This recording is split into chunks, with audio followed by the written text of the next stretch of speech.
This stage is for underground artists, entrepreneurs, and game changers. The people you see selling CDs out of their trunks, hawking books on the side of the freeway, sacrificing time away from their kids, dumping their savings in their tanks and hitting the road. It's for the weirdos, trendsetters, alternative thinkers redefining the field with their alternative mindsets. Mike's Uncut is a movement. It's about passion, sacrifice, believing in yourself when no one else does. Mike's Uncut is for you. We all know who we are. And now, you will too.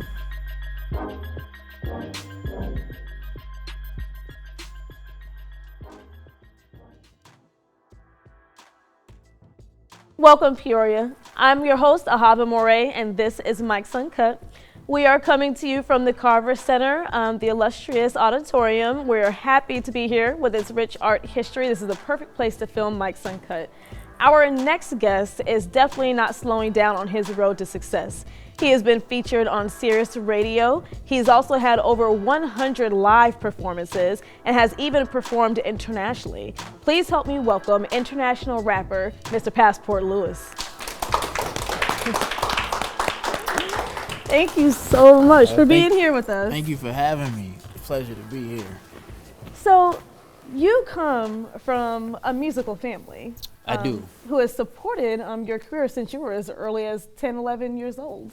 Absolutely. So my older brother, who I currently do music with now, he was into music ever since I can remember. And even before that, my dad's a jazz drummer. So growing up in our household, rehearsals, and my family, we were always around music. So my brother, he started DJing and producing and rapping. And so I kind of came up in a musical background. It's just kind of in my DNA, so to speak. So instead of rebelling, like it wasn't any pressure, you just kind of naturally adapted to it like fish in water. Absolutely, absolutely. It was just the environment cultivated, you know, what you see today. Yeah. And your brother, you actually created a label with him. What's your label called? So Global Group Entertainment, and Global is actually an acronym. So Global stands for Generate Love Once Boundaries Are Lost. So it's a conglomerate of just like-minded thinkers who think outside the box, who are all about unity, all about, like it says, destroying boundaries that kind of separate us as people. What made you guys take that on? Well, you know, being from Peoria, you know, it's a small town, but we never carried ourselves as local artists or local entrepreneurs. We always thought outside the box. Yeah. And growing up, our parents always taught us to think bigger than Peoria. You know, there's a whole world out here, so focus on that. Don't just focus on the area that you're from. So when we created our imprint, we wanted to build something around that ideology. Okay. So the boundaries and thinking beyond a small town. Is that also speaking towards criticism or the barriers that you had to face as well, or people not appreciating your craft? Well, you know, being from Peoria is kind of a hard place to, I guess, get behind you in a sense, you know, and there isn't a ton of unity, unfortunately, especially in the hip hop community and supporting the arts. So I found that, you know, when I would leave and go other places, even to other countries, I would get a lot of love. Yeah. And so you kind of, you know, try to harness that. So when you come back, and it's not like I abandon, even when I go places, people will say, you know, where are you from? And I always represent where I'm from. People say, well, why don't you just say you're from Chicago? Or people even say, oh, you know, Illinois must be Chicago, and I have to correct them. You know what I mean? So yeah, there is a little bit of that involved. So you appreciate the journey that got you to the place that you are. Absolutely. Do you think you'd be where you are with the amount of success and exposure had it not been for the support of your family? So family support has always been big. I definitely wouldn't be where I am, you know, without my brother, for instance. Like I said, you know, is pretty much the one that mentored me and got me into it, and he's always been supportive. My parents have always been supportive, and, you know, now even my current family, my wife's is super supportive. My daughter's my #1 fan, so as long as I have them, you know, I don't really need a ton of other, you know, that'll come. Once I get to the other side, that'll come. But that core support system is very important to me. You know, it's interesting. I love hearing how important and valuable your family is to you, especially your wife. When you look at the music industry and hip hop culture, it's so degrading to women. It can be very one-sided. And you often have artists who don't want to really represent that because they're trying to get the sales and play up the whole sex appeal and sex symbol and all of that. I don't hear you saying that. I don't, and I think that, like you said, there's enough of that out there. Yeah. But the path where somebody is proud to be in a relationship, Yeah. talks about treating a woman properly, talks about, you know, being a father, that lane's wide open. You know, Yeah, I can follow everyone else and have videos pouring champagne on women, but you know what I mean? Like, I think about, you know, how my mom would feel, and she raised me better than that. Yeah. And that's not how I act at home. And a lot of my presence as an artist reflects me as a person, and that's why I feel like it comes off genuine and authentic. And there's things that you will never hear me rap about, because there's things that I don't do in my personal life. What are those things? Drugs, alcohol. I've never even tasted alcohol in my life. I've never done any drugs, anything like that. So why not make that cool? You know, the what's cool now, quote unquote cool, is just kind of boring and stale. You expect that when you see somebody come out of left field. I think there's more people like me that have girlfriends, have wives, that are dads, that, you know, may drink or smoke a little bit, but they're not just fiends. Then the people, then what you see on TV, how rappers personify and try to make that cool. I think there's more people like me. So that's a huge untapped market. So that's what I kind of focus on. Do you think that fans and consumers would support that? Because my favorite artists are definitely from 90s or underground. And some of the artists that represent more of the neo soul genre, they're not as big or not getting the sales like some of the mainstream artists are. Why is that? I think that some of the cultures are glorified drug culture, you know, being chauvinistic to women, money, like all these things are glorified. Yeah. So when you speak from a place of, you talk about social issues and social injustice and discrimination and things like that, people don't want to hear that a lot. Also, you have to look what drives music. Clubs, strip clubs, you know, a younger generation. So you got to look at the demographic that drives music and really takes people and makes them mega stars. And you said that a lot of the neo soul artists and artists that you listen to, they don't turn into mega stars. But I also think that a lot of them would rather speak from their heart and be authentic than do something that is contrary to what they believe in just to have mega stardom. Because at the end of the day, people do music to feed their soul. Having millions of fans all over the place, but performing music that you don't believe in, that's not feeding your soul. So I think it's a trade-off. You know what I mean? I just think, you know, if you follow your heart, you'll always be in the right place. Right. You actually hit on some pretty serious things, the discrimination, the social injustice. These are really hard-hitting issues that you face and take head on, and one of my favorite song by you, License to Kill. What was happening at that point? You definitely use that song as a platform. You use your platform to advocate and speak out about some current events, some long-standing events that people just don't want to accept or that we're still going through. What made you produce that track? Well, when I made that, you know, there was a lot of things going on, especially against people that look like me. And, you know, started with Trayvon Martin, and it just kind of went on from there. And it just seemed like every week or every day, you know, some young black or minority was being treated a certain way, and sometimes even losing their lives, and, you know, unarmed, and, you know, I mean, everyone knows the story by now. So I use that as inspiration, because that could happen to me. You know, at a routine traffic stop, I could end up like one of them. So I know I have a platform, and, you know, I like to have a nice mix. I want to make people feel good. I want to make people think.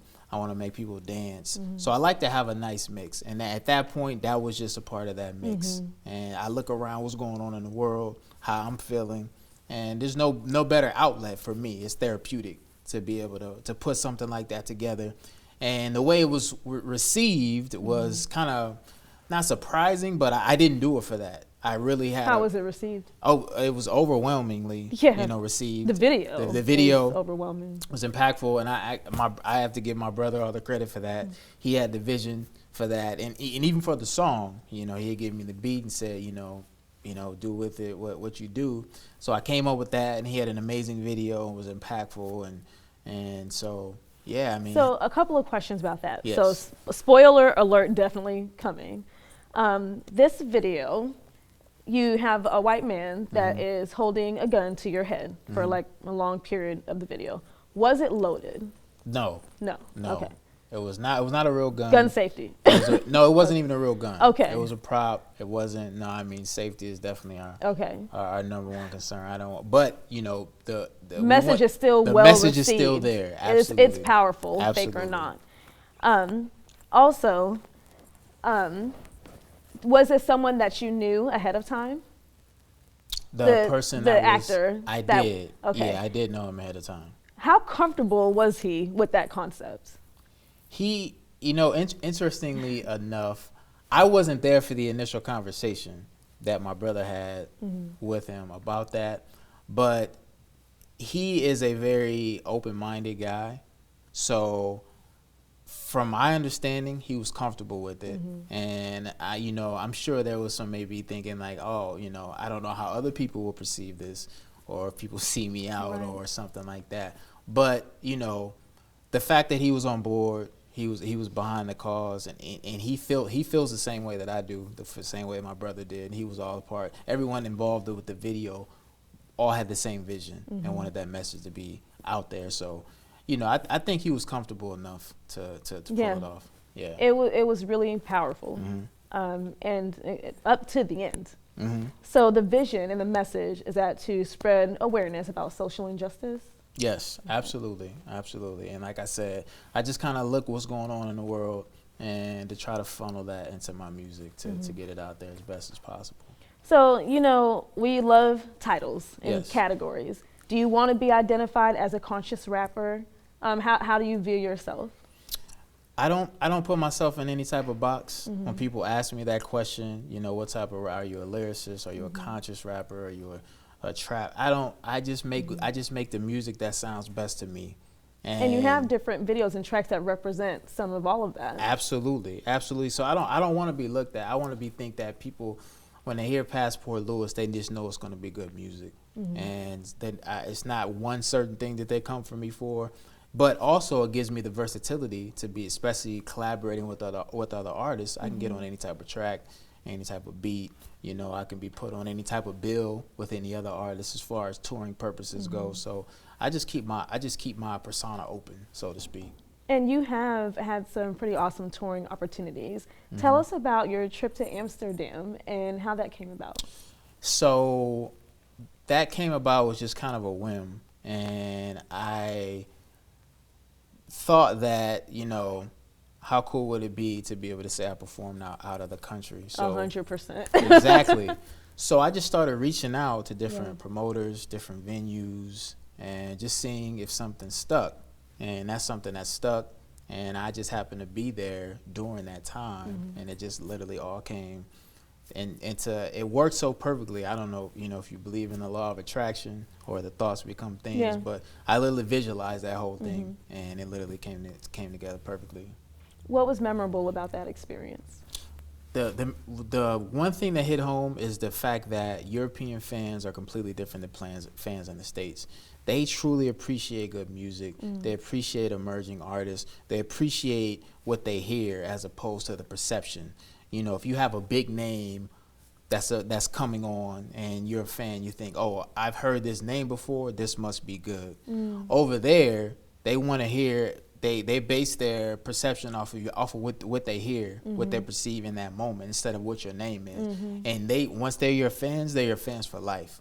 Just instant fans for life. And just the love was way more genuine. They're not too cool. They interact. They know the lyrics by the time you're done. So it's a completely different experience. Sounds like a really incredible experience. Absolutely. How many people did you perform in front of? I would say it wasn't a big crowd, say maybe 300 people.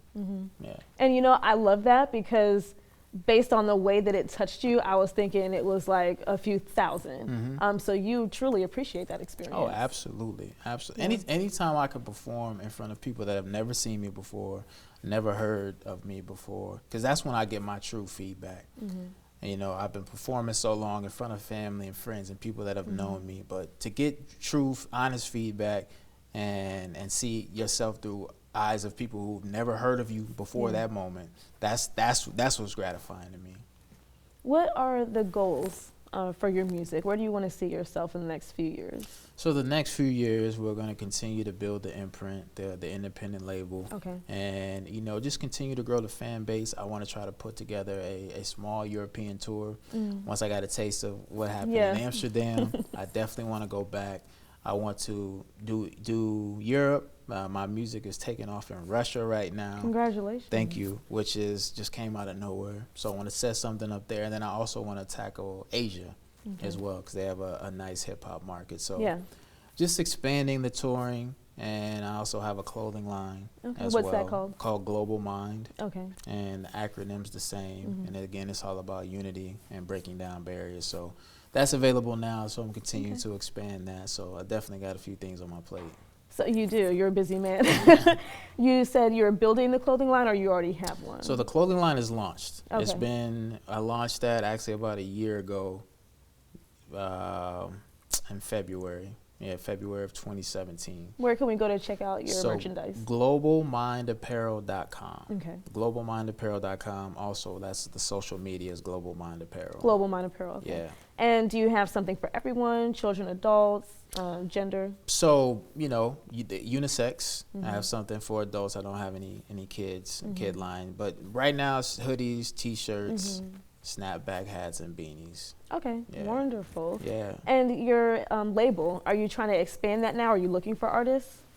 So, we always have our ear to the streets looking for, good people to collaborate with, talented people. Once I get more established and to the point where I can say, what about me is allowing me to recruit you as an artist? I want to feel like I've done enough and I have something to be able to catapult someone else.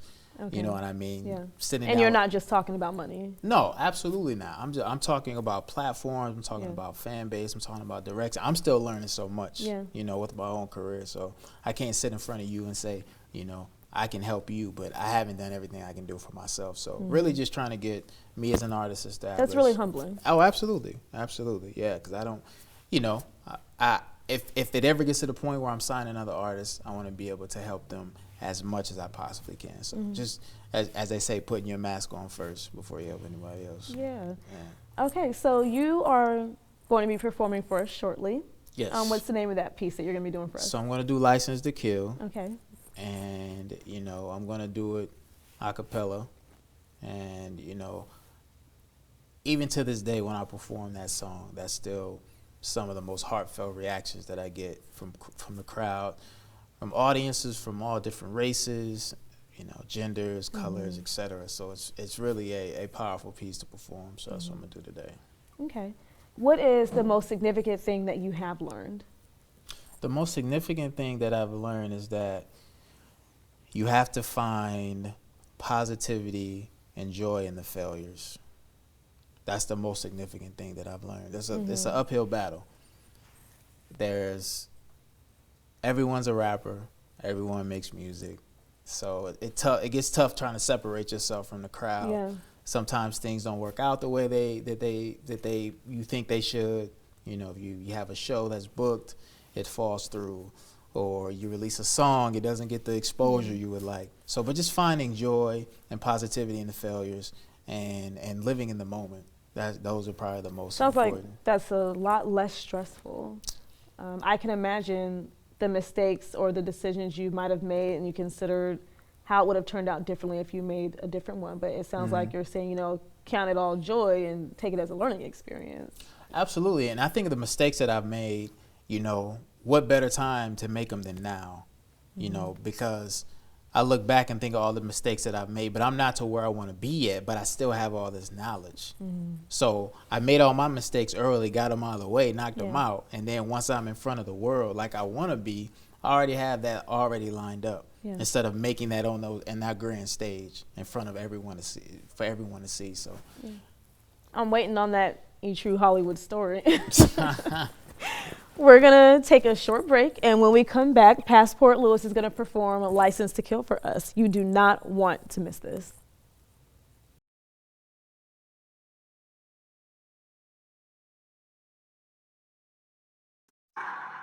I want every white person in this room who would be happy to be treated as this society in general treats our citizens, our black citizens. If you, as a white person, would be happy to receive the same treatment that our black citizens do in this society, please stand. You didn't understand the directions. If you white folks want to be treated the way blacks are in this society, stand. Nobody's standing here. That says very plainly that you know what's happening. You know you don't want it for you. I want to know why you're so willing to accept it or to allow it to happen for others.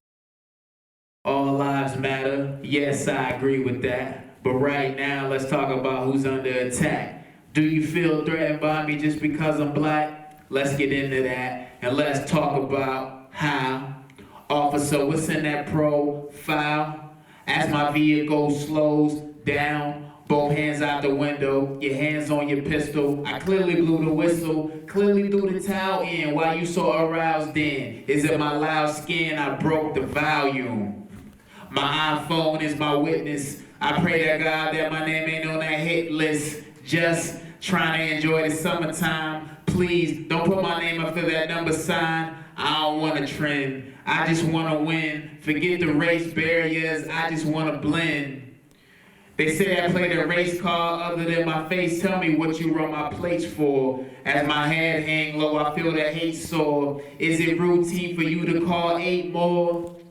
For little old me? Why can't I just pay that little old fee? Why can't I reach for my wallet slowly? You swore under oath, now you get cold feet, Lewis.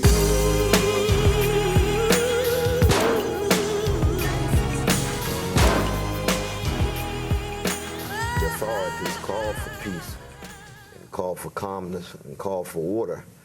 I say yes, but it's not the absence of tension. It's got to be the presence of that justice, that accountability, and that fairness. When I hear the authorities, even President Obama says, well, the attack on the police is an attack on all of us. I said, okay, but an attack on black people, especially black youth, is also an attack on all of us. If, in fact, the attack on the police is an assault on all of us, then when the police unfairly maims and murders civilians, the police is killing on behalf of all of us. Well, I don't want the police killed on behalf of me. I want the police to be treated with respect and fairly, and I want black youth and brown youth, black men and black women to be treated fairly. Welcome back, Peoria.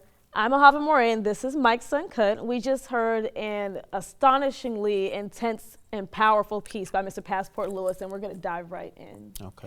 So my first question is, you spoke about a lot of different circumstances and scenarios. Have you been a victim of racial profiling or a social injustice yourself? Absolutely. And I think as a black man, as a young black man in this country, you know, that's inevitable. So in that song, I've spoken from personal experiences. I've put myself in other people's shoes, or even experiences that I've witnessed from my brother or a friend. So all of that came from real life. None of that was fabricated. The high school that I went to, there was a lot of racism there. And going into that was culture shock. And I mean, some of the most racist things that you could ever imagine. But after 4 years of that, and I remember leaving that school, some of the kids that were extremely racist to me in the beginning came up to me, shook my hand, and talked about how much respect they had for me and how much they admired me. And how I handle myself. So I'm thinking, you know, from this point on, that person isn't going to view every black person the same way, because they say, you know, I've met someone who's affected me differently. What I've been fed that they're all this way, that's not the case. So I feel like if I can at least touch one person or flip one person into thinking like, I've been lied to my entire life about about an entire race. That makes me feel better, and knowing that possibility exists. So just kind of just thinking before I react and before I speak. You know, I know there's racism out there, but I know there's also people who aren't racist. And so I've never looked at color, looked at religion, looked at the way a person dresses and put them in that box and just set them aside. Right. Every person that I interact with, like, I'm truly engaged in getting a feel for that person. Then I make that judgment. You know, if you're a certain way, I'll find it out. I'm good at reading people. I'm good at asking the right questions. Right. And, you know, so I don't want to live with that kind of hate, because that destructive, that's bad for me. Walking around with that, and you get from the world what you put out. You put out love and positivity.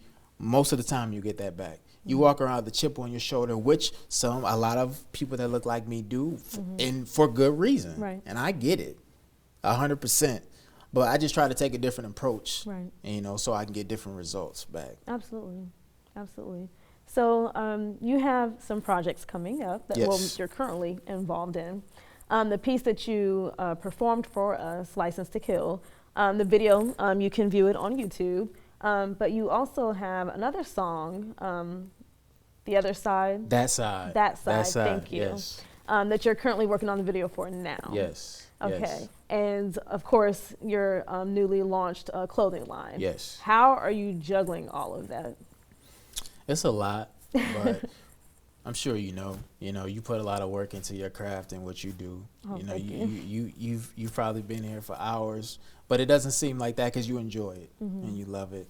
And it takes a lot of planning and a lot of, my wife helps me out a lot. My brother helps me out a ton. So I get help from strong people.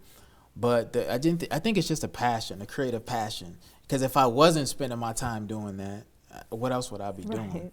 You know what I mean? So I don't sleep a lot, but I'm driven. So it's just, I try to channel that and plan and organize and learn and make mistakes along the way. Okay. So this side.